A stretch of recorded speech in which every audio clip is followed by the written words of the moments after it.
Motion is everywhere. It's in the blink of an eye, the turn of a page, the beating of a heart. We see it in the world around us, from the smallest atom to the largest galaxy. But what is motion, really? Simply put, motion is a change in place over time.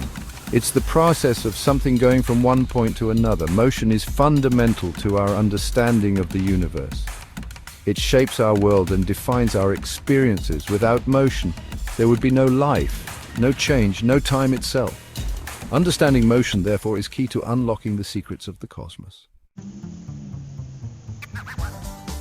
To understand motion, we need to consider two key players, the mover and the moved. The mover, also known as the agent, is the force or entity that initiates the motion.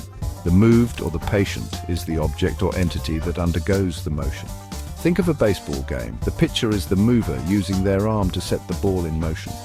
The baseball is the moved, flying through the air as a result of the pitcher's action.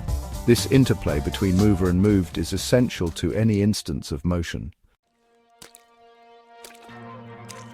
Here's where things get interesting. While it's easy to see the mover and moved as distinct entities, they actually share something profound: the motion itself. The mover imparts motion to the moved, but in doing so, the mover also participates in the motion. Let's take the example of teaching. A teacher, the mover, imparts knowledge to a student, the moved, but the act of teaching itself is a form of motion. The teacher's understanding of the subject evolves as they teach, just as the student's knowledge grows as they learn. Both teacher and student, therefore, share in the motion of learning. This brings us to a fascinating puzzle. Where do agency and patience reside? Is it solely in the mover, solely in the moved, or somehow in both? This is a question that has puzzled philosophers for centuries. On the one hand, it seems like agency belongs to the mover. After all, they are the ones initiating the action. But on the other hand, the moved is not passive.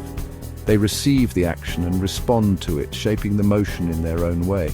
Perhaps then agency and patience are not so easily separated. Perhaps they exist in a kind of dynamic tension, a constant interplay between the mover and the moved. And perhaps it is in this very interplay, this dance of agency and patience, that the true nature of motion is revealed.